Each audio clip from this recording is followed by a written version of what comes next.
Assalamualaikum warahmatullahi taala wabarakatuh.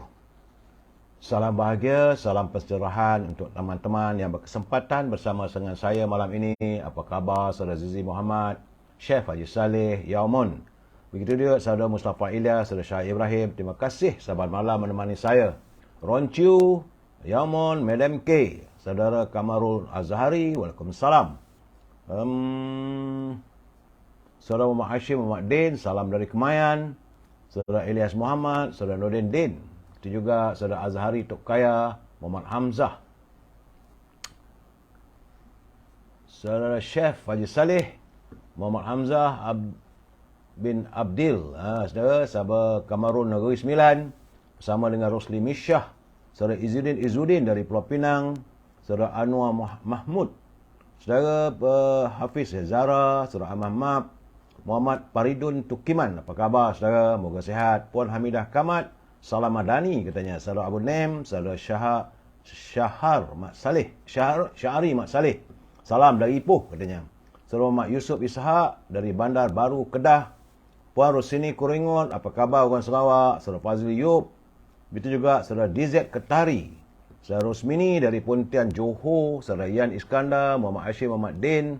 Saudara Yan Iskandar daripada Sarawak hadir. Saudara Mazlan Khalid. Madam K memanglah tidak lupa pada saya saudara. Yan Iskandar. Saudara Zamari Abdullah, Syamsul Anwar dari Bandar Puteri Puchong. Saudara Azari Atan, Saudara Nur Azman. Salam untuk warga Madani. Saudara Fadil Amin dari Terengganu, dari Besut Terengganu. Saudara Fadil Amin. Saudara Tukiran Kitam, apa khabar orang? Saudara Raja Kamal, Raja Bazian, moga sihat bersama family ku. Saudara Richard Bakri, terima kasih. Abdul Rahman Abdullah daripada Johor Baru. Saudara Nur Azman daripada Pokok Sena, Kedah. Saudara Hani Abdullah. Saudara Jebat Pembela dari Kulim, Kedah. Saudara Jaka Linglung hadir dari Pulau Pinang. Cik Mat Mohaini dari Taiping, Perak. Haji Azhar Abdul Manak, apa khabar Tuan Haji? Saudara Hashim Alias daripada Melaka. Wan M. Bakri, salam perjuangan. Saudara Zamari LC. Begitu juga dengan Syukur Jamil. Saudara Syukur Jamil, Saudara Zakaria DY. Cik Mohaini, salam pencerahan. Nur Zaman, Saudara Abdul Ghaffar Hamzah dari Kuantan. Azmi Omar dari Pemindef. Saudara Robi Din, apa khabar Bi? Moga sihat bersama keluarga dan family. Jamaliah Sabian, Saudara Muhammad Nazri Syafi'i dari Alustar. Abidin, salam madani.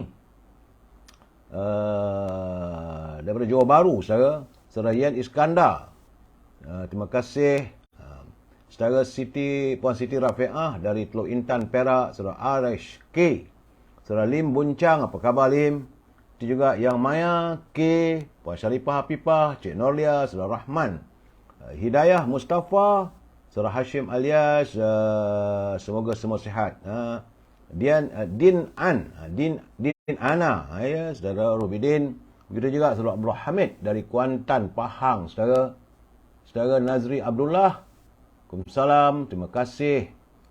Saudara Zakaria YY, Ahmad Tarmizi.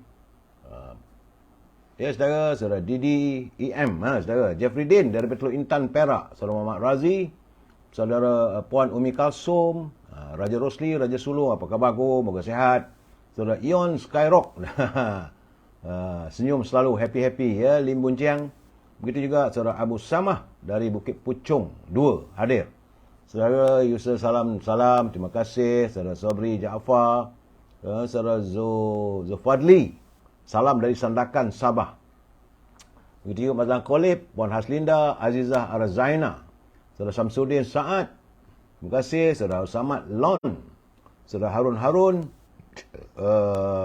Ismaitim Ahmad dari Pusat Jengka, Pahang. Khoyum Amri, Pak Chu dari Langkap, Perak. Dan teman-teman yang tak sempat saya santuni, saya mohon maaf, saudara. Berlari saya cuba nak menyantuni semua, tapi tak mampu, ya saudara. Kita sentiasa dicemburui oleh waktu. Jadi kita harus menjaga masa. Saudara, saya ingin berpesan pada teman, jagalah waktu. Wal asri innal insana lafi khusr illa allazina amanu wa amilus solihah wa tawassaw bil haqq wa tawassaw bis sabr. Demi masa, saudara, sesungguhnya manusia itu sentiasa dalam kerugian, melainkan mereka yang selalu berpesan-pesan dan sentiasa sabar, saudara. Baik, saudara. Hari ini, hari Isnin, tanggal 17 Julai. Dan ini merupakan hari yang ke-1215. 1215 hari virus itu masih berada di bumi ini. Cuma hari ini saya tak dapat. Saya minta maaf kerana saya belum lagi memperolehi penjelasan daripada Kementerian Kesihatan kedudukan jangkitan berhubung dengan virus tersebut, saudara.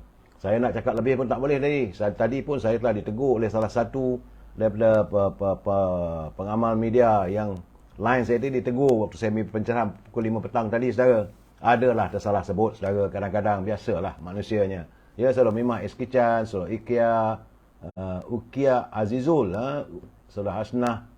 Baik, saudara. Kerana tak dapat memberi penjelasan tentang kedudukan virus tersebut, kita masuk e-commerce. Teman-teman yang mempunyai produk, mahu saya wawarkan, boleh berhubunglah dengan Al-Azhar di talian 011-330-41241. Al-Azhar masih memasarkan setanggi bakulnya dan minyak wangi dari tanah Arab. Wangi, saudara.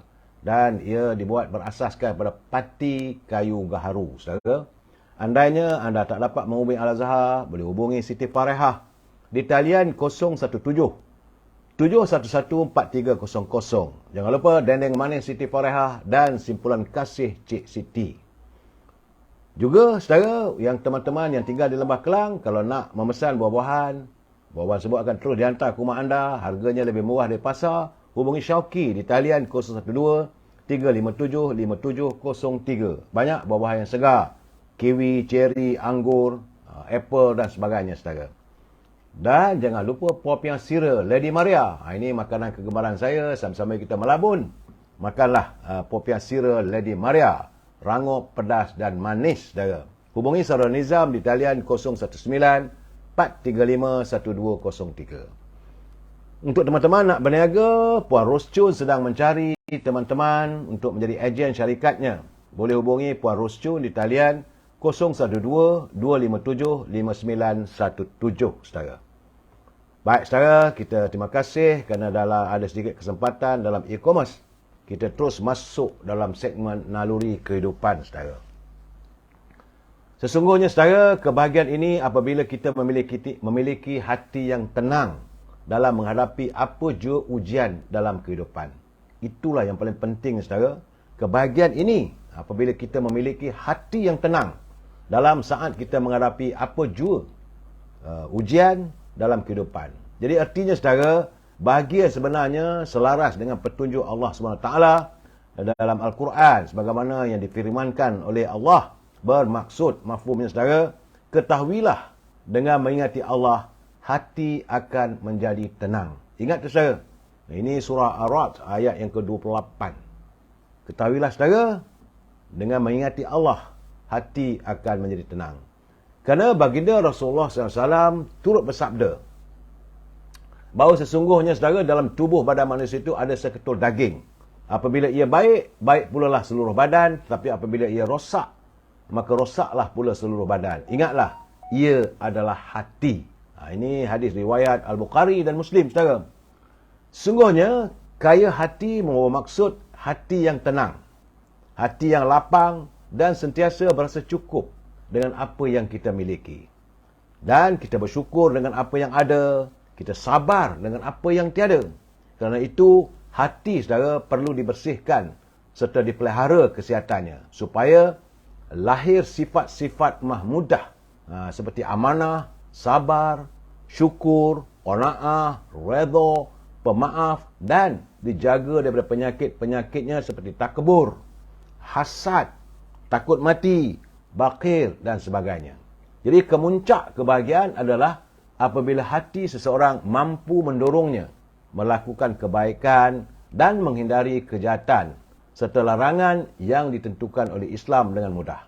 Yakni tanpa mujahadah dan bersusah payah serta perlu difikir-fikirkan, kita menjauhilah segala kemaksiatan. Kerana baginda Rasulullah SAW juga bersabda yang bermaksud,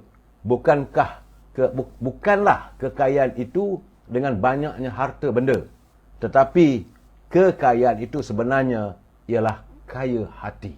Jadi, saudara, peliharalah hati anda supaya sentiasa tenang, supaya sentiasa mengingati Allah, bersyukur apa yang kita ada dan bersabar menghadapi segala musibah yang mendatang. Itu peringatan saya dalam segmen Naluri Kehidupan.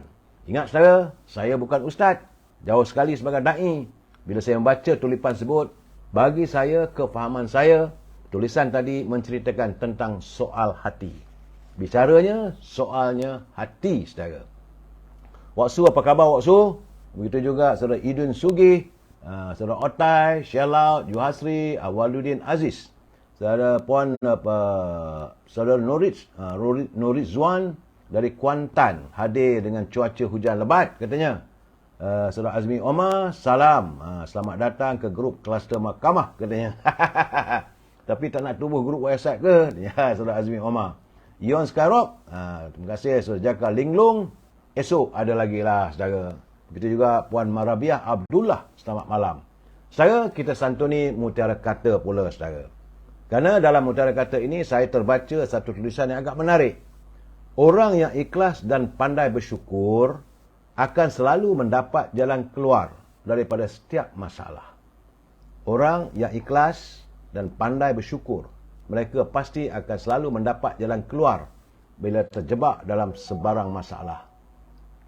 Nikmat bahagia yang Allah berikan, ia akan terasa sempit saudara, lagi menjemukan jika masih ada sifat benci, dendam dan sombong di dalam hati.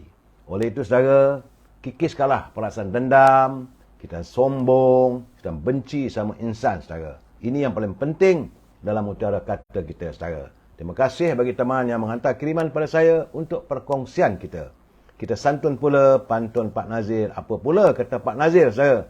Terima kasih Pak Nazir petang tadi menghantar pada saya kiriman pantunnya. Bagi saya cukup berarti untuk kita hayati bersama.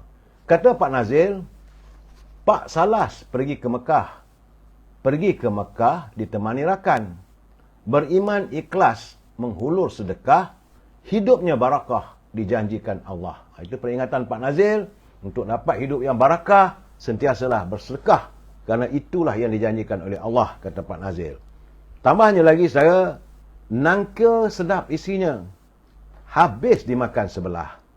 Elakkan rasa sangsi, takdir ketentuan Allah. Itu Pak Nazir mengingatkan kita bahawa takdir itu ketentuan Allah, tapi untuk kita saling ingat mengingati. Saya tetap mengingatkan pimpinan negara supaya janganlah berbelanja wang negara tanpa had, kerana kita bimbang negara boleh muflis. Saudara Endan, salam perjuangan, salam madani. Wak Rafi'i Kelapa Muda dari Simpang Renggam Johor hadir memberi sokongan pada pencerahan. Terima kasih saudara Wak Edam Kelapa Muda. Begitu juga Brother John, teruskanlah bagi pencerahan pada akar umbi UMNO demi kebaikan parti Melayu.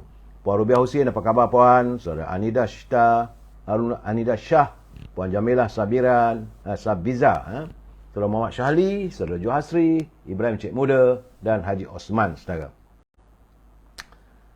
Baik, saudara, saya harus mengingatkan lagi. Memang saudara tak suka dengar, tapi saya sebagai pemilik akaun ini, saya harus mengingatkan anda bahawa mereka yang menyunting semula sebarang bicara saya ini dan dimasukkan ke dalam mana-mana channel, anda harus bertanggungjawab atas setiap suntingan yang anda lakukan. Saya tak mampu untuk memantaunya dan saya tak menghalang, saudara. Terpulanglah pada anda. Asalkan anda harus bertanggungjawab atas setiap tulisan ataupun culipan maupun suntingan yang anda lakukan. Kerana sesungguhnya, bagaimana saya katakan selamat malam, pencerahan ini adalah pencerahan politik, matlamatnya sekadar memberi informasi. Bila saya memberi pandangan, maka kita harus berpegang pada prinsip kita mesti bersetuju untuk tidak bersetuju. We must agree to disagree. Itu prinsip asasnya, saudara. Kalau anda nak menyantuni, anda nak menyanggah dan sebagainya, tidak ada masalah bagi saya. Hantarkan tulisan anda, ya Pak Ali. InsyaAllah, saya akan lihat. Asalkan saudara menggunakan bahasa-bahasa yang ada adab. Kerana kita bangsa Melayu kita ni, kita warga cita damai. Setiap masalah kita santuni secara harmonis. Ingat, saudara. Kalau bahasa-bahasa yang kelang kabut, saya minta maaf, saudara. Sebab saya tak mengizinkan wall saya ini dicemari dengan bahasa-bahasa yang cerupar. Ya, apa khabar Hajah? Comel-comel. Lewat sedikit ya Hajah. Saudara M. Fahiri, saudara Pak Ali Forever, Jejak Warisan, saudara Fazrul Fazil, saudara Firdaus, saudara, dia kata salam, saudara Firdaus Kak Ishak, dia kata musim hujan lah di sana ni. Saudara Mustafa Kamal dari Somban, Negeri Sembilan. Baik, saudara. Ini laporan yang berikan berasaskan kepada berita antarabangsa yang saya terima, itu daripada Reuters. Kerana dikabarkan bahawa pihak berkuasa China telah pun meramalkan, saya terpaksa ceritakan ini sebab negara itu dekat dengan negara kita, saudara. Dan besar kemungkinan ia boleh menjengah ke sini, ke negara kita. Bila saya beri pencerahan, kita juga harus berwaspada. Kerana pihak berkuasa China meramalkan ribut tropika Talim melanda selatan China malam ini. Dan ini menyebabkan, saudara, banyak penerbangan dibatalkan. Mereka sudah pun bersiap sedia.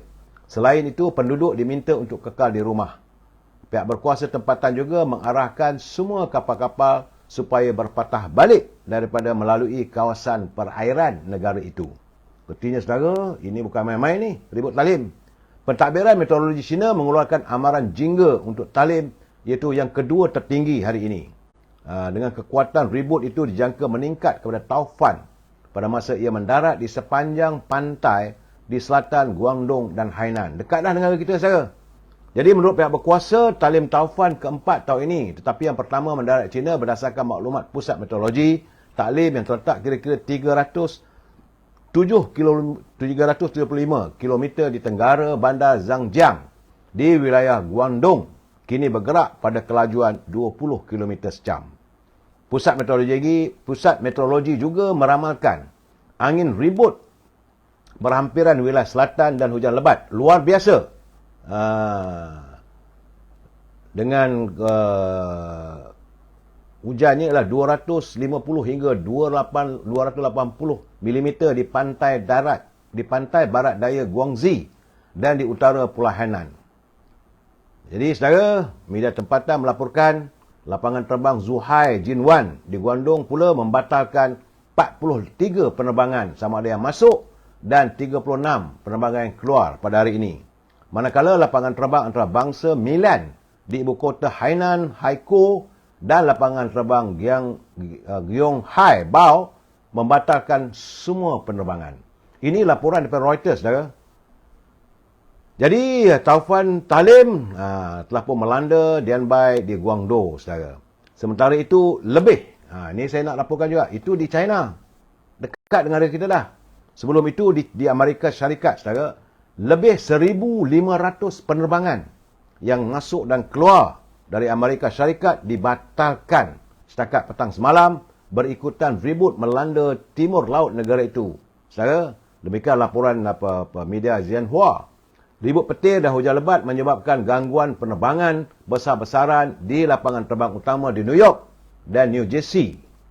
Lapangan terbang antarabangsa Newark Liberty di New Jersey mengalami pembatalan paling ketara dengan 362 penerbangan dibatalkan, manakala 337 lagi ditunda setakat petang semalam, saya.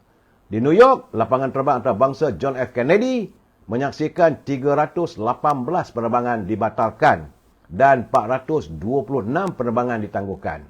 Di lapangan terbang LaGuardia, iaitu sebuah lagi lapangan terbang di bandar di Amerika, saudara, di New York, jumlah penerbangan yang dibatalkan telah pun mencecah 270 penerbangan. Lapangan terbang antarabangsa Boston Logan turut ditutup akibat ribut petir pada petang semalam. Data FlightAware menunjukkan hampir 260 penerbangan telah dibatalkan. Sementara itu, saudara, di timur laut Amerika Syarikat, lebih 56 juta orang berada di bawah pengawasan banjir ketika hujan lebat turun, menyebabkan banjir kilat dan bekalan elektrik terputus di beberapa bahagian di New York, New Jersey, Pennsylvania dan Delaware dan Maryland, saudara. Ini keadaannya, saudara, di Amerika. Dan dah sampai kita dekat negara kita. Saya terpaksa ceritakan ini, saudara, informasi ini supaya kita berkongsi maklumat. Saya nampak bahawa dunia sekarang ni dalam keadaan, kalau di Amerika begitu 1,500 penerbangan dihentikan. Ini bukan satu suasana yang tenang. Di China juga telah ditutup beberapa penerbangan dibatalkan, saudara. Dan di Bangkok. Dia dekat pula dengan negara kita ni, saudara. kebanyakan wilayah di Thailand katanya diramalkan berlaku hujan lebat dan banjir kilat dalam tempoh beberapa hari mendatang. Bangkok dan kawasan sekitar juga diramalkan akan mengalami hujan kadang-kala lebat dengan membabitkan 60% daripada keseluruhan wilayah Thailand. Tak jauh dah dengan kita, saudara. Angin monsun yang melalui wilayah utara dan timur laut Thailand bersama-sama dengan monsun barat daya yang membabitkan kawasan Laut Andaman. Laut Andaman sudah dekat dengan Langkawi, saudara. Dan selatan Teluk Thailand juga menyebabkan peningkatan jumlah hujan di negara tersebut. Jadi penduduk di kawasan timur dan timur laut serta mereka yang tinggal di sepanjang pantai barat selatan Thailand dinasihatkan untuk bersiap sedia menghadapi banjir kilat. Ketinggian ombak dijangka mencapai 2 hingga 3 meter di Laut Andaman dan Teluk Thailand.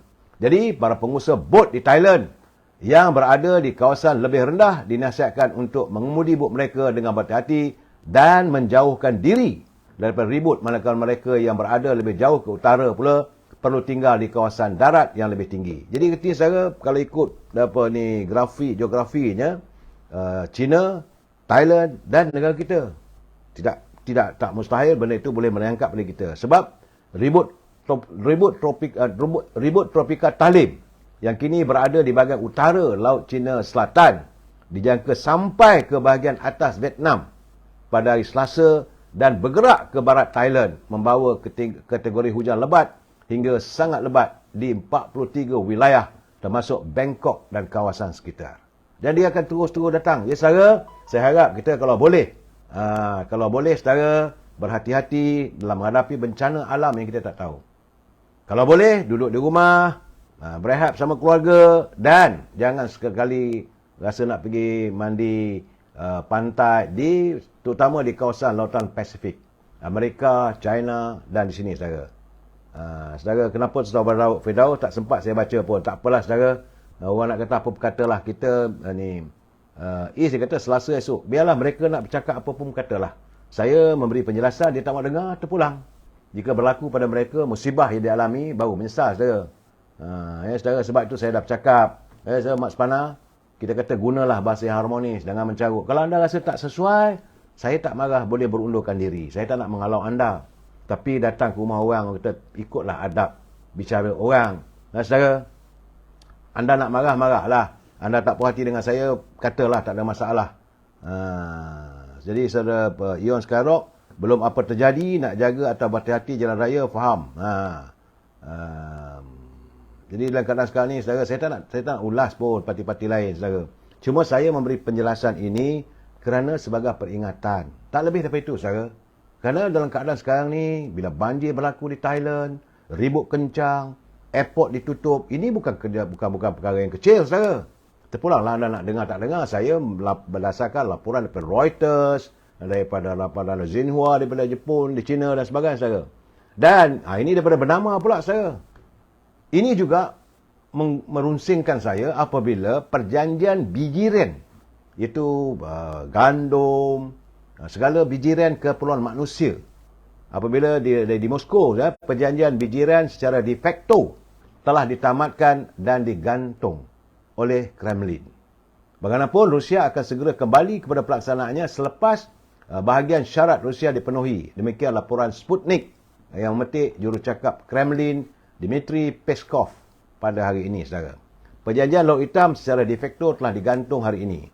Seperti yang dikatakan Presiden Rusia sebelum ini, tarikh akhir tamat adalah pada 17 Julai hari ini. Malangnya, bahagian mengenai perjanjian Laut Hitam Rusia ini belum dipenuhi setakat ini. Oleh itu, usaha ini, iaitu perjanjian bijirin, ditamatkan, kata Peskov. Jadi kesan daripada itu, saudara, tentulah harga barang makanan akan melonjak. Kerana dah tak ada lagi sumber. Kerana bijirin, segala gandum, mungkin ada padi dan sebagainya, daripada Ukraine, tidak akan dibawa, tak ada dibenarkan melalui Lautan Hitam. Dan ini dikawal oleh Rusia. Itu gambarannya, saudara. Terpulanglah pada saudara. Kalau ada, kita jagalah diri kita. Saya cuma melaporkan apa yang dilaporkan. Supaya kita dalam keadaan sentiasa dalam berwaspada, saudara. Dan saya juga mendengar dan melihat bagaimana komen pakar ekonomi negara, iaitu Jomo. Jomo Dia sebenarnya cerita ni dah 3-4 hari dah saudara. Di mana beliau meramalkan bahawa dia kata bahawa duit ringgit kita ni lemah, menurun berbanding dengan kadar dolar Amerika, bukan kerana kedudukan ekonomi kita tak kukuh, tetapi kerana adanya pencatur-pencatur spekulator yang mereka mau menangguk keuntungan. Bagaimanapun, apa yang dilakukan oleh bank negara untuk tidak menaikkan OPR. Sedangkan negara di England, di Amerika, mereka terus menaikkan OPR kadar faedah semalaman. OPR ni mereka tak fikirkan soal rakyat, kerana mereka memikirkan soal masyarakat dunia dagang ini. Itu penting pada mereka, sebab itu wang mereka dalam keadaan yang mengukuh. Tapi kita ni kita bertahan. Jadi kata Jomo, itulah pilihan terbaik yang dilakukan demi lestari untuk menjaga rakyat. Soal ada pencatur-pencatur atau orang yang bermain di bursa saham dan juga dalam mata wang dan sebagainya, itu biarkanlah mereka dengan cara mereka. Saya merasakan itu, kalau itu dilakukan oleh warga kita, warga tempatan yang merasa runsing, kerana mereka melihat bahawa Panama Papers itu sedang pun digali dan disemak satu persatu, mereka runsing. Sebab itu mereka cuba melakukan sabotaj ekonomi. Dalam keadaan begini, kita harus bertenang dan tunggulah apa saja pengumuman yang akan dilakukan oleh pihak kerajaan, saudara. Itu yang saya dapatkan. Jadi sekarang ini, awal tengah hari tadi, saudara, saya mendapat laporan bahawa Duli Yang Mulia Sultan Selangor, Sultan Sharifuddin Idris Shah telah bertitah. Dia kata baginda bertitah, siasatan masih lagi belum selesai terhadap Menteri Besar Kedah, Datuk Seri Muhammad Sanusi Makno, berhubung kenyataan yang didakwa menghina institusi Raja Selangor. Jadi baginda bertitah selepas berkenan, bukan tuanku tak ada bagi peluang, tuanku berkenan menerima menghadap Pesuruhjaya PAS Selangor, Datuk Dr. Ahmad Yunus Hairi, dalam satu pertemuan diadakan di Istana Bukit Kayangan. Jadi perkara itu dimaklumkan melalui entry terbaru dalam Facebook Selangor Royal Office hari ini. Jadi dalam catatan itu dia tulis, pertemuan secara berasingan ini telah membincangkan mengenai kenyataan yang dikeluarkan oleh Menteri Besar Kedah, Datuk Seri Muhammad Sanusi Makno, dalam satu ceramah beliau di Selangor baru-baru ini, yang dianggap menghina institusi di Raja Selangor. Jadi baginda bertitah bahawa perkara ini masih belum selesai. Ini saya kenyataan saya. Jadi dalam ucapan yang tulas sebelum ini, memanglah Sanusi menyentuh tentang kedudukan Menteri Besar. Ya, saudara, keadaan inilah saya, kalau you sentuh jawatan Menteri Besar ini pelantikan oleh istana, kenapa kita harus nak main politik lah, saudara. Dan belum pun selesai saya habis membaca berita tersebut, timbul satu berita lagi sebagaimana dilaporkan oleh media berita harian. Belum pun selesai isu itu, rupa-rupanya sekarang ni berita harian melaporkan bahawa Menteri Besar Kedah, Datuk Seri Muhammad Sanusi Makno, dijangka menghadapi sekurang-kurangnya 2 pertuduhan apabila beliau dihadapkan ke 2 mahkamah session di Selayang besok, saudara. Sanusi yang juga pengarah pilihan raya Perikatan Nasional dipercayai berdapat tuduhan berkaitan kenyataan yang didakwa mempertikaikan kewibawaan institusi Kesultanan Selangor dalam pemilihan menteri besarnya. Itu saya kata, bila kita mempertikaikan, itu masalah. Begitu juga bila mereka mempertikaikan pelantikan yang membawa pada menteri. Ini juga anda mengundang bahaya. Sebab itu saya selalu pesan pada kawan-kawan, nak bercakap boleh, nak kritik boleh, tapi ada batas-batasnya. Jangan terlajak, saudara. Kalau terlajak kerana pulut santan binasa, kerana mulut badan binasa, saudara. Malahan, saudara, menurut carian menerusi laman e-filing oleh berita harian di mahkamah menunjukkan Sanusi akan didakwa di Mahkamah Seksyen 1 dan 2 di Selayang.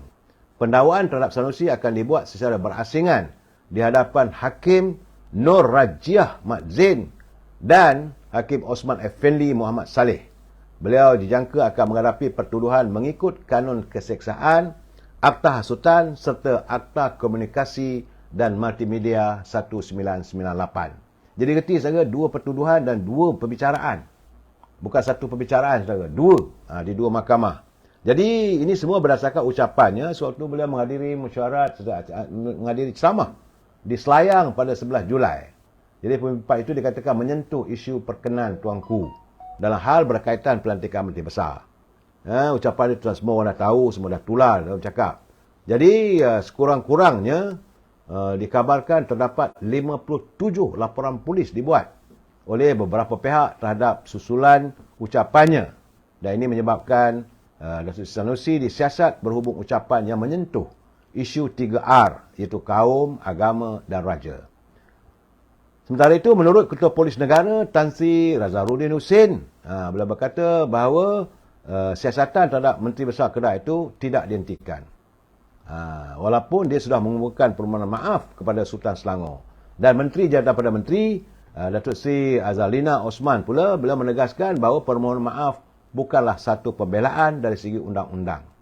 Jadi walaupun perkara 10 dalam kurungan 1A, perlembagaan persekutuan memberi kebebasan bersuara kepada setiap warga Malaysia, namun ia tertakluk kepada perkara 10 dalam kurungan 2 perlembagaan bagi memastikan ketentraman dan keamanan terjamin. Sesiapa yang membangkitkan isu membelah bagi, mengganggu ketentraman awam dan tidak menghormati institusi raja harus ingat bahawa ini adalah satu kesalahan di sisi undang-undang. Sebab itu saya tengok juga, saya lihat ada kawan-kawan kita pemain media sosial di pihak di sana. Bila mereka mengatakan bahawa pelantikan Datuk Anwar Ibrahim sebagai Perdana Menteri itu kononnya katanya, ada yang kata tak sah, ada yang mengatakan bahawa penipuan dan sebagainya. Ini juga anda boleh dikenakan siasatan dan boleh didakwa. Ini keadaan saya. Sebab itu saya lihat siasatan terhadap 1-2 orang pemain media sosial itu yang telah pun dibuka kertas siasatan. Maka saya cakap, saya dah pesan. Bukan jangan kata tak pesan, saya dah berpesan berkali-kali, berhati-hati. Saudara, begitu juga saya melihat bagaimana sahabat saya itu pemain media sosial daripada Parti Keadilan, Saudara Syed Badli. Nampaknya dia tambah garang sekarang. Dalam kirimannya kepada saya dalam media sosial yang tular, dia agak menarik kenyataannya bila mengatakan Syed Badli ni dia memperincikan, memberi alasan kenapa Perikatan Nasional begitu bersungguh-sungguh mahu menukar kerajaan. Alasannya pertama, dia kata beberapa pimpinan Perikatan Nasional sedang terpalit dengan kes mahkamah. Ini ada kebenarannya. Kalau mereka turun menemui warga akar umbi, katanya, dengan alasan membawa suara rakyat dan berjuang demi rakyat, semua itu, kata Syed Badli, adalah satu penipuan. Dia masing-masing katanya sedang menjaga diri sendiri dan takut kes-kes mahkamah mereka. Termasuklah antaranya dia sebut juga nama Tan Sri Muhyiddin yang sedang berhadapan dengan beberapa tuduhan yang melibatkan penyalahgunaan kuasa dan kes rasuah serta pengubahan wang haram. Dia kata persoalan yang ditimbulkan oleh Syed Badli itu, apakah beliau senang hati? Begitu juga satu cara untuk menyelamatkan diri adalah untuk kembali menguasai kerajaan. Jadi tak ada jujur pun dan perbicaraan sedang berjalan. Yang kedua, katanya mantan Ketua Pengarang Parti Peribadi Bersatu, Wan Saiful Wan Jan juga sedang berhadapan dengan tuduhan mahkamah melibatkan skandal jana wibawa di mana jutaan wang turut disebut dalam mahkamah dan sedang menanti hari untuk meneruskan perbicaraan. 6.7 juta itu bukan sedikit, saudara. Itu keadaannya, saudara. Begitu juga dengan Azmin Ali. Dia berhadapan dengan saman 10 juta ringgit oleh Parti Keadilan terhadapnya kerana mengkhianati Parti Keadilan bersama 10 orang teman-temannya. Dan mereka sekarang ni jadi tidak menentu apabila mahkamah telah pun memutuskan Zuraidah Kamaluddin yang telah diputuskan bersalah dan diminta membayar 10 juta ringgit.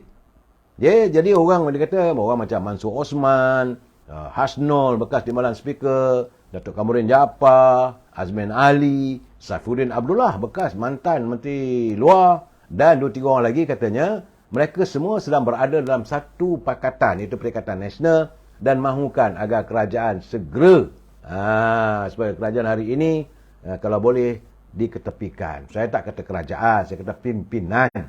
Kalau kata kerajaan salah, saya harus memperbetulkan Saudara Syed Badli. Tak boleh sebut kata kerajaan. Kerajaan adalah kerajaan Duli Yang Maha dan Pertuan Agong. Dan mereka yang berada di anjung kuasa adalah sebagai peneraju kerajaan yang diberi tanggungjawab, diberi keyakinan, kepercayaan oleh baginda tuanku untuk mentadbir kerajaan baginda. Itu kena ingat saudara, jelas. Ayat tu kena buat betul juga. Jadi begitu juga kata Syed Badli, anak kepada Seusa Perikatan Nasional Hamzah Zainuddin sedang menghadapi tuduhan di mahkamah. Itu Muhammad Faizal yang didakwa memasukkan minyak masak. Jadi katanya goyang, babe. Saya tak mau cakap lebih lah, saudara. Dalam keadaan-keadaan begini, rasanya saya rasa sebab itu bagaimana apa yang dilontarkan oleh Yang Amat Berhormat Datuk Seri Anwar Ibrahim berhubung tentang kemungkinan berderit tu, itulah maksudnya. Saya rasa sebab beliau sekarang jadi Perdana Menteri, semua fail-fail sudah sampai kepada beliau. Sama nak buat dengan tak buat saya lagi, tak tahulah saya. Tetapi saya rasa mungkin besar kemungkinan pasti tindakan akan dilaksanakan dan beliau tentulah telah pun diberitahu, diberi penjelasan oleh pihak berwajib. Mereka yang akan dikenakan tindakan. Termasuk lagi satu kes sekarang. Begitu juga, tiba-tiba saja nama orang macam Tan Sri Anwar Musa dikaitkan.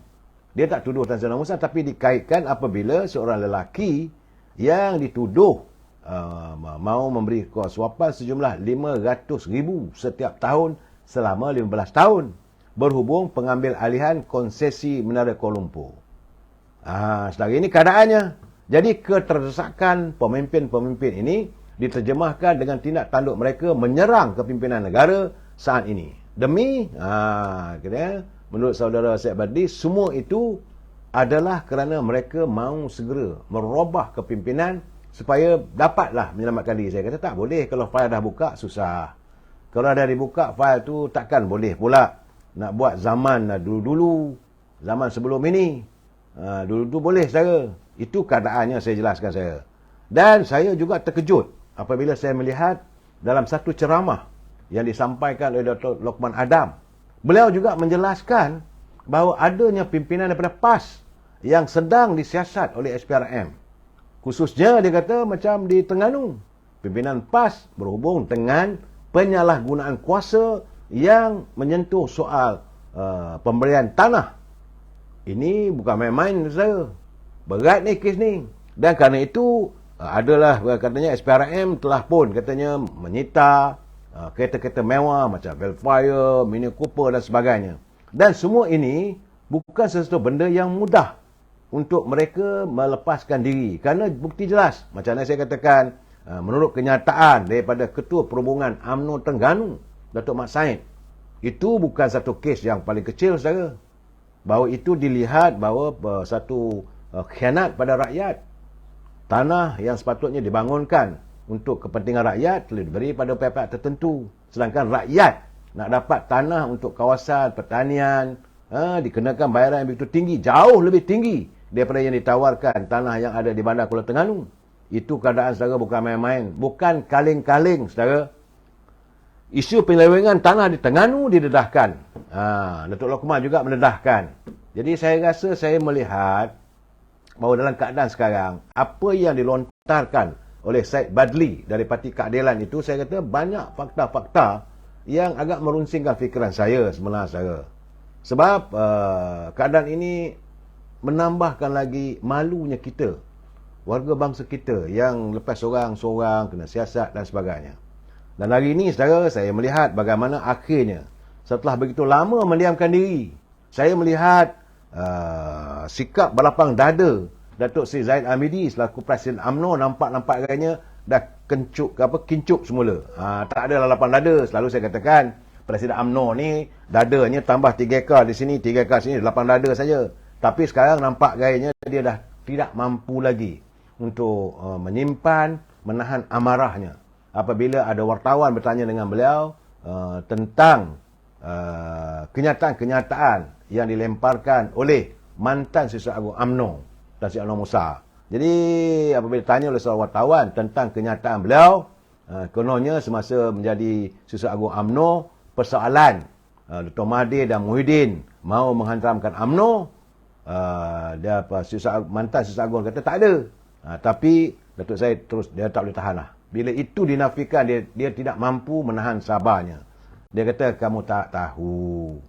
Kami yang tahu, katanya. Kami cuma, dia terus terjah lah bahawa kamu dilantik sebagai setiausaha setelah kamu kalah dalam pertandingan timbalan presiden, memanglah kamu orang yang tak tahu diuntung, tak pernah berterima kasih, tak pernah mengenang jasa orang. Sebab saudara memang jelas, Datuk Seri Anwar Ibrahim surat dalam di Bangi bercakap, dan kemarin bercakap juga di Kedah, memang jelas menurut Datuk Seri Anwar Ibrahim, dia kata selepas beliau diberitahu, waktu itu isteri beliau adalah timbalan Perdana Menteri, Datuk Seri Dr. Wan Aizah memberitahu beliau bahawa ada usaha sedang mahu dilakukan untuk mengharamkan UMNO. Saudara, mahu membubarkan UMNO. Dan ini kenyataan ini Dr. Mahathir pun pernah bercakap. Benar, saya dah cakap dengan Zahid, saya suruh dia bubarkan UMNO. Itu perakuan. Tapi semua itu dinafikan. Datuk Seri Anwar Ibrahim kata, dia bila dengar kenyataan begitu, segera dia pergi rumah Tan Sri Muhyiddin. Dia menyatakan bahawa kalau itu keadaannya, masa itu saudara, ini pilihan raya 2018 dulu. Waktu itu, Parti Keadilan mempunyai 42 kursi, DAP ada 41 kursi, Amanah ada 11 kursi. Di situ aja mereka ada lebih kurang 96 kursi. Sedangkan masa itu, Dr. Mahathir dengan PBM cuma ada 13 kursi. Apa kenyataan Datuk Seri Anwar Ibrahim? Dia kata, kalau kamu teruskan juga mahu mengharamkan UMNO, maka dengan ini juga saya akan berpakat dengan DAP, dengan Amanah, kami akan tarik sokongan. Itulah lebih kurang daripada kenyataannya. Jadi sebab itulah usaha untuk membatalkan UMNO ini tidak berlaku. Sebab itu dia kata bila Dr. Mahathir bertanya dengan dia, you masih baik lagi ke dengan Datuk Najib dan dengan Zahid Hamidi? Dia kata dia malah nak jawablah soal itu. Jadi kenyataan itu membuatkan Presiden UMNO, Datuk Seri Zahid Hamidi merasakan dan menyifatkan bekas Susah Agung UMNO itu umpama kaduk naik junjung, saudara. Apabila beliau menafikan wujudnya cubaan untuk mengharamkan Parti UMNO pada tahun 2018. Dia secara serius, Datuk Seri Zahid Hamidi mendakwa, dia kata hanya dia sahaja yang tidak tahu mengenai cubaan mengharamkan UMNO ataupun buat-buat tak tahu. Sedangkan semua pemimpin UMNO telah pun dimaklumkan mengenai usaha terbabit yang dirancang oleh bekas Perdana Menteri Tun Dr. Mahathir. Jadi selaku Timbalan Perdana Menteri, beliau menganggap mantan, saya tak nak sebut nama lah saudara, mantan Susah Agung itu tidak tahu mengenai usaha mengarahkan UMNO kerana hatinya sudah ke sana. Hatinya sudah berada di sebelah sana. Sebab itu dia menafikan. Dan sebab itu dia merujuklah. Dia percaya bahawa semua itu kepada bahawa dia sudah mula berminat untuk berada di menyokong PAS dan sebagainya. Saya nak bagi tahu, dia kata, mantan Susah Agung tu, kamu tahu apa? Kamu jadi Susah Agung pun saya lantik selepas kamu kalah jawatan timbalan presiden. Wah, sebiji dia bagi, saudara. Hati kamu lebih ke sana. Bila kita adakan muafakat nasional dan penyatuan ummah, kerjasama di antara UMNO dan PAS, hati kamu ke belah sana, bukan untuk menjaga UMNO. Jadi jangan bercerita lagi lah yang kononnya saya dan kepimpinan utama tak tahu. Kamu seorang yang tak tahu sebab hati kamu tidak bersama dengan UMNO. Walaupun kamu Susah Agung UMNO dan Barisan Nasional. Inilah, ini marah betul saya nampak kali ni. Cara Datuk Seri Zahid bercakap memang dia nampak marah. Saya kenal dia secara peribadi, dia tak pernah melafazkan kata-kata sedemikian. Tapi kali ini, dia benar-benar melontarkan kenyataan yang dia tak boleh tahan lagi. Dia tak boleh simpan lagi amarahnya. Sebab dia kata, inilah jenis orang yang tak tahu mengenang jasa. Dia bukanlah seorang yang suka mengungkit, saudara. Tapi kalau dia kata, inilah jenis orang yang tidak tahu mengenang jasa. Bila kaduk naik junjung, inilah peribadi seorang itu. Itu katanya, sebab itu bila dah tanya lebih, dia terus bangkit, dia tinggalkan. Dia tak mau layan lagi lah. Saudara, ini keadaannya, saudara. Apabila mereka berada di luar UMNO, mula maki UMNO. Sedangkan, saudara, kekayaan yang mereka miliki, kehidupan keselesaan mereka, kerana UMNO mereka dapat jadi menteri. Kerana UMNO mereka boleh menimba kekayaan. Tapi bila dawatan mereka tidak ada dalam UMNO, mereka tidak dilantik sebagai calon dan sebagainya, maka mereka sanggup melakukan tindakan yang kalau boleh turut bersama-sama dengan Perikatan Nasional mau membunuh UMNO. Ini yang membuatkan Datuk Seri Zahid Hamidi selaku Presiden UMNO, dia tak boleh tahan. Kalau orang yang dulu dianggap sebagai kawan, orang yang dulu dianggap sebagai sahabat, yang cuba dibelai olehnya, walaupun boleh berhadapan dengan macam-macam tomahan, dia sanggup berhadapan. Tapi mereka sekarang ini sanggup menuduh dari belakang dan menikamnya dari belakang. Ini keadaan, saudara. Baik, saudara, kita nak cakap tentang countdown. Sekarang ni tinggal lagi 12 hari, saudara.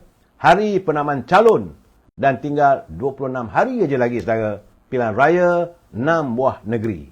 Tapi saya melihat, saudara, bagaimana sejak akhir ini Melayu sudah pun melihat kecelaruan dalam perbalahan parti-parti politik Melayu dan perbalahan Melayu. Saudara, bangsa Melayu dipecah-pecahkan hingga menjadi kecil, bersepah-sepah. Dia terlalu banyak wujudnya parti politik, saudara. Bila mereka kalah, tubuh parti. Bila mereka kalah, melompat sana, melompat sini. Dan hari ini, saya melihat politik Melayu sudah pun mula mengamalkan matlamat menghalalkan cara. The end justified the means, saudara. Dan mereka ini adalah orang yang tidak pernah bersyukur. Tak pernah bersyukur atas nikmat yang diperolehi. Sikap mereka, kalau boleh, yang bulat itu datang menggolek. Yang pipih datang melayang. Apa yang ada, aku kaut, aku sauk. Itu yang kenyataan yang dilontarkan oleh Perdana Menteri. Bukan sauk, dia sakau lagi katanya. Dan hari ini saat pemimpin negara sedang berusaha untuk memperbaiki ekonomi negara, mereka cuba untuk menghancurkan usaha murni ini, saudara. Itu yang saya lihat, saudara.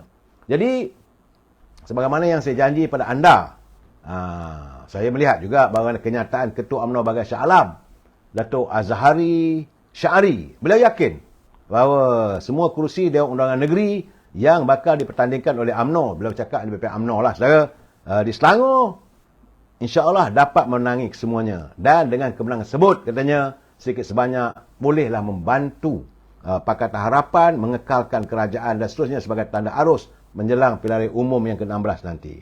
Jadi, saudara, jika saya nak beritahu pada anda, jika saya lihat dari segi data serta aliran pengundi, sebelum saya mengulas satu persatu, saudara, dalam ceramah umum memanglah ramai. Memang tidak nafikan. Bila diadakan ceramah umum, ramai yang hadir nak dengar. Sebab itu saya lihat sebagai fiesta maki hamun.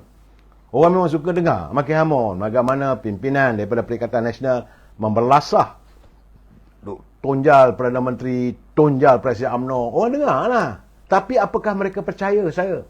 Apakah cukup meyakinkan untuk mereka memberi undi dalam pilihan raya akan datang? Kerana tidak ada lagi dasar-dasar yang mahu mereka utamakan, mereka laksanakan seandainya mereka diberi kuasa mentadbir negeri. Sebab itu saya melihat, saya sekarang, kalau kita lihat, saya minta maaf, saya, mungkin orang kata saya bias, tapi saya tak boleh nak bercakap kalau benda ni tidak ada di hadapan mata saya. Secara jelasnya saya katakan, dalam keadaan sekarang ni, ketumbukan UMNO Barisan Nasional bersama dengan Pakatan Harapan ini merupakan pakatan lebih besar. Lebih besar daripada Muafakat Nasional. Kerana untuk ahli-ahli UMNO, ahli-ahli PAS di Pantai Barat ini, mereka tak begitu ramai berbanding dengan ahli-ahli Pakatan Harapan. Tapi saya melihat, saudara, saya tengok kalau keadaan sekarang ni, kalaulah kita ketepikan 30% lah daripada UMNO, kerana mungkinlah bersimpati ikut dengan pemimpin mereka semua, masih lagi belum mampu ada satu kerusi pun saya nampak yang boleh ditawan oleh Perikatan Nasional. Saya bagi contoh, saya baca satu. Kita bermula dengan di Ulu Bernam, dalam kawasan Parlimen Ulu Selangor. Pengundi keseluruhan ada 100,950 orang. 60% adalah Cina, Melayu, 20% India, Cina, 16% India, saudara. Kawasan Ulu Bernam, pengikut Barisan Nasional ada 8,164. Dan pengikut pada Parti Keadilan ada 8,144. Jumlah dua ni ada 16,000. 16,000 sedangkan PAS waktu bertanding tu dapat 2,500, saudara. 16,000 katalah. Daripada awak UMNO ni kerana marah dan sebagainya, terikut-ikut. Saya tahu juga apa yang berlaku di Ulu Selangor. Mana warga Felda di kawasan itu kononnya Azmin Ali sudah pun berjaya memberikan mereka geran tanah dan sebagainya di kawasan Ulu Selangor, ya, saudara. Dan saya lihat dengan 8,164 campur 8,144, 16,000, saudara. Sedangkan PAS cuma ada 2,000. Perikatan Nasional sekarang ni mengharapkan daripada undian daripada PAS. Mereka tidak mempunyai kekuatan. Dan dengan 2,524, macam mana mereka boleh dapat menawan kawasan Ulu Bernam? Begitu juga kalau kubu, jangan mimpilah, saudara. Keadilan dapat 14,000. Barisan Nasional dapat MCA ada 6,900. 14 campur 6,900, di situ ada 20,000. Sedangkan daripada PAS cuma ada 3,000. Kalaulah katalah orang kata boykot sebagainya, kita bagi 50% lah. 50% daripada Barisan Nasional pun ada 3,000 campur 3,000, 6,000. Sedangkan undi sedia ada. Saya melihat, saudara, pengundi-pengundi untuk Parti Keadilan, Pakatan Harapan, mereka tak lari. Dapatan saya dah pergi ke beberapa tempat, tak lari, saudara. Kemudian di Batang Kali, Keadilan itu hari dapat 21,000, saudara. 21,500. Barisan Nasional 13,000. Campur dua tu ada 34,000. PAS cuma dapat 7,000. Kalaulah 30% bagi pada ni, cuma ada lebih kurang dalam 11,000. Sedangkan di sini ada 34,000, saudara.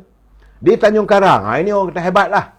Di Sungai Burung, Barisan Nasional punya undi tu menang ada 8,700. Keadilan ada 5,200. Campur dua ada 13,000. PAS cuma ada 6,400. Takkanlah Kak Bibah ataupun Datuk Bibah boleh merelakan daripada 8,740 tu lari sampai 4,000? Tidak mungkin. 2,000 mungkin. Kalau 2,000 campur 6,000 baru ada 8,000. Sedangkan kalau 6,000 campur 5,000 dah 11,000, saudara. Itu kawasan Sungai Burung. Bagaimana kawasan Permatang? Permatang ni dari dulu lagi kubu Barisan Nasional, tapi mampu ditembuskan oleh Parti Keadilan. Mereka dapat 9,200 undi. Berbeza, dan UMNO dapat 8,000. 9 campur 8, 17. PAS cuma ada 2,000, saudara. Di Kuala Selangor, ini Juriah, Bukit Malawati, 11,000. Barisan Nasional ada 8,355. Situ ada 19,000. PAS cuma ada 3,000. Di Ijuk, saudara, Keadilan ada 8,914. Barisan Nasional 6,000. Campur 2, 14,000. 15,000. PAS cuma berapa? 3,900. Di Jeram, Keadilan ada 7,087. Barisan Nasional 5,898. Situ saja ada 13,000. Campur ni kalau nak bagi pada PAS ada 4,300. Bagaimana dengan Selayang, saudara? Kawasan Kuang. Ini kononnya dulu bahawa adalah pengundi PAS. Memang tidak dinafikan. Pengundi-pengundi yang bersama dengan PAS ada 5,672. Tapi Barisan Nasional ada 6,900. Jangan lupa Keadilan tak lari. Dia ada 9,800. 6 campur 9, 15,000. Tolaklah 30%, 40% daripada UMNO. Mungkin ikut nak pergi dengan PAS dan sebagainya dengan Perikatan Nasional. Maksimum dia dapat 9,000. Sedangkan di Kuang tu, saudara, Keadilan campur dengan UMNO dah ada 13,000. Rawang tu saya ceritalah, saudara. Rawang ni, saudara, kawasan bukan Melayu. Keadilan itu hari calonnya 29,900. Calon MCA 6,000. Dan calon PAS cuma dapat 2,000. Beza jauh sangat, saudara. Begitu juga di Taman Templar. Saudara Sani. Saudara Sani dia dapat 18,382 daripada Parti Keadilan, daripada Parti Amanah. Barisan Nasional 7,000. Kalau campur dua dah ada 25,000. Sedangkan PAS cuma ada 10,000. Saudara, di Gombak. Gombak memanglah Gombak setia waktu itu saudara Hilman berlaku selalu setia politik kepada Datuk Seri Azmin Ali. Dia daripada Parti Keadilan. Jangan lupa dia bertanding atas tiket Keadilan. Dan pengundi-pengundi Gombak setia yang dari Keadilan. Dia itu hari 24,000 undi untuk Keadilan. UMNO itu hari cuma dapat 11,000. Kalau 24 campur 11, ada 35,000. Okeylah. Daripada Keadilan tu mungkin pengikut Azmin. Kita bagilah 30%. Daripada 24, 36,000. Sedangkan PAS cuma ada 11,000. 11 campur 36,000, 17,000. Tetapi 24 tolak 6 tinggal lagi 18 campur 11, dia ada 29, 30,000, saudara. Begitu juga di Hulu Kelang. Kawasan Sari Sungit juga daripada Parti Amanah. Dia dapat 25,000. Barisan Nasional ada 10,000, 35,000. PAS cuma ada 7,000 saja. Ampang, Bukit Antarabangsa. Ini Azmin Ali. Beliau mewakili Parti Keadilan. Masa itu dia ada 30,000. Barisan Nasional ada 5,000. Campur dua tu 35,000. Okeylah. Kita katakan bahawa Azmin mungkin. Tapi dia tak bertanding situ pula dah. Berapa pula yang akan lari daripada di Bukit Antarabangsa ni? Katalah kita bagi dalam 20%. Saudara jangan lupa, saudara, dalam pilihan raya dulu, UMNO Barisan Nasional mengharapkan kalau boleh dapat 10% saja pengundi-pengundi Cina berbalik pada UMNO Barisan Nasional, kita dah boleh menang besar. Tapi tak ada itu, kita kalah. Itu kalau 10%. Tapi saya bagi 30% lah, saudara, dekat Bukit Antarabangsa. Kalau 30,000 tolak 30%, 9,000. Tinggal lagi situ ada 21,000, saudara. Campur dengan UMNO ada 20, PAS cuma ada 5,000, 2,000 saja, saudara. Berapa sen lah yang nak ada orang kata. Modal tak besar. Di Lembah Jaya, saudara, dekat Ampang Jaya, saudara, 22,000 keadilan. Barisan Nasional 7,000. Campur 2 saja dah 29, 30,000. Sedangkan PAS cuma ada 7,000. Di Pandan, saudara, ini Pandan tak usah cerita lah, saudara. Pandan Indah, 24,000 keadilan. UMNO 8,000. Campur 2 saja dah ada 32, 34,000, 33,000. PAS cuma ada 7,000. Di Teratai, ini Teratai kawasan ni, kawasan bukan Melayu, saudara. 34,000 calon daripada Parti Keadilan. Saya rasa ini keadilan DAP lah. Tak lari, saudara. Dan Barisan Nasional 4,000, itu MCA. 34 campur 4, 38. Sedangkan PAS cuma ada 5,000. Ulu Langat, saudara, Dusun Tua, 22,000 keadilan. Dan Barisan Nasional cuma dapat 9,900. Jadi campur 2 ni saja, 22, 33. 34,000, saudara. PAS ada 7,000. Semenyih tu hari, UMNO dah menang balik. Jadi kedudukan 23,000, campur 14, 37,000. PAS cuma ada 6,000 je, saudara. Bagi daerah Bangi di Kajang, tak usah ceritalah, saudara. 39,000 keadilan, 7,000 amanah Barisan Nasional. Yang ada pada PAS cuma 8,300. Di Sungai Ramal, 24,000 keadilan. Ini parti amanah dulu, saudara. 24,591 dan Barisan Nasional 9,300. Retinya campur 2 tu 34,000. Dan PAS dapat 13,000. 34 atau 13. Berapalah saudara majoritinya. Begitu juga di Balakong, jangan cerita. Itu memang DAP punya kubu. 41,368. Tak payah nak cakap. Di Puchong, Seri Kembangan, keadilan 34,000. Ni DAP lah, saudara. Cuma Barisan Nasional letak melalui calon MCA 3,000 saja. PAS tak berani bertanding. Seri Kembangan 34,000. Begitu juga Seri Serdang, saudara. Seri Serdang 27,000. Keadilan 12,700 UMNO Barisan Nasional. Jadi di situ aja sekarang ada 30 dekat 40,000. PAS cuma ada 5,000. Di Subang, saudara, saya melihat di Subang. Di Kinrara 52,000. Ini DAP, saudara. 52,000. MCA tu hari dapat 6,900. PAS ada 3,300. 9,000. Nak menentang 52,000. Begitu juga Subang Jaya, saudara. 55,000, saudara. MCA cuma dapat 7,000. Kalaulah Parti Gerakan masuk, hilang orang pertaruhan lah. Di Petaling Jaya, saudara, di Seri Setia, 29,000 keadilan, 9,000 BN. PAS hilang. Taman Medan, ini keadilan 21,000, Barisan Nasional 10,000, 31,000. PAS cuma ada 5,000, saudara. Di Bukit Gasing, tak usah cerita lah, saudara. Ini kawasan ni, DAP, keadilan 29,366. PAS hilang deposit. Barisan Nasional sendiri terkial-kial cuma dapat 3,500, saya, saudara. Damansara di Kampung Tengku pun tak pasal cerita. PAS tak letak calon, saya tak nampak lah gerakan boleh dapat. Kerana Barisan Nasional melalui MCA cuma dapat 4,000. Tapi keadilan yang di DAP, saudara, dapat 34,000. Begitu juga di Bandar Utama, saudara, 38,651. MCA cuma dapat 3,000. Ini DAP ni, saudara, Bandar Utama. Bukit Lanjan, 47,000, saudara. BN melalui calon daripada MCA 7,000 saja. PAS tak bertanding ni. Semua kawasan di Damansara ni PAS tak masuk, saudara. Di Sungai Buloh, saya melihat di Sungai Buloh, Paya Jaras. Paya Jaras nampak gayanya antara Barisan Nasional dengan PAS. Barisan Nasional ada 8,000, PAS ada 6,000. Tapi keadilan ada 20,000, saudara. Tang mana kata kubu mereka kuat ni? Begitu juga Kota Damansara. 26,000 daripada keadilan. Barisan Nasional 10,000, situ ada 36,000. PAS cuma ada 5,000 lebih. Di Shah Alam, saudara, Kota Anggerik. 26,900 keadilan, 8,900 Barisan Nasional. Situ ada 35,000.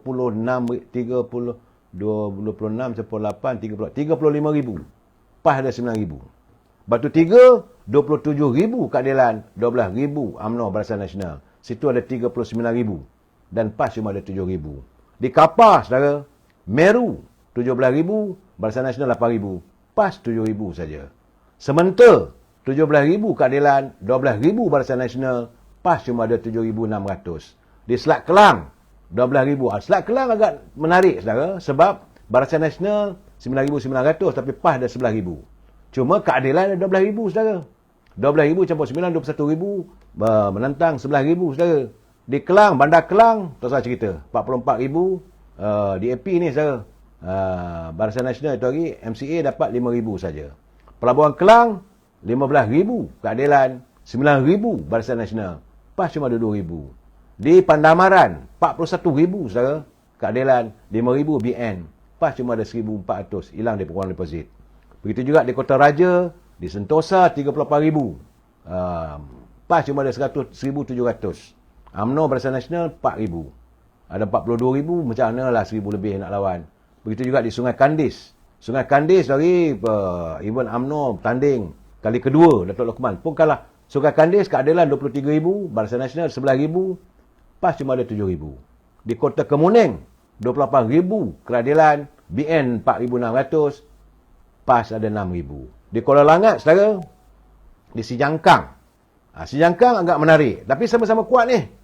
Tapi bila bergabung amanah ni apa ini Parti Keadilan ni apa Pakatan Harapan dengan UMNO di Sijangkang 12,000 daripada keadilan, 10,000 daripada 11,000 keadilan dan 10,000 daripada UMNO Barisan Nasional. Kawasan ini Sijangkang dimenangi oleh PAS, tapi dia cuma dapat 12,000. Kuat. Ini agak menarik. Tapi saya rasa kalau 10 campur 11 dah 21,000. Sedangkan PAS cuma ada 12,000. Di Banting, tak usah cerita saudara, 21,000 dia keadilan, 4,000 saudara UMNO. PAS pun tak bertanding. Begitu juga di Morib, 11,000 keadilan, 8,000 UMNO dan 7,000 saja ada pada PAS. Di Sepang, ini yang terakhir sekali saudara, di Sepang, di Tanjung Sepat, 9,000 keadilan, Barisan Nasional 7,000, di situ aja sejumlah 16,000. PAS cuma ada 4,000.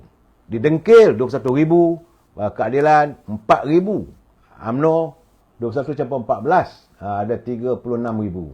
PAS cuma ada 8,000. Last sekali di Sungai Pelik, saudara. Ini dulu Sungai Pelik ni dulu, kawasan ni dulu bebas.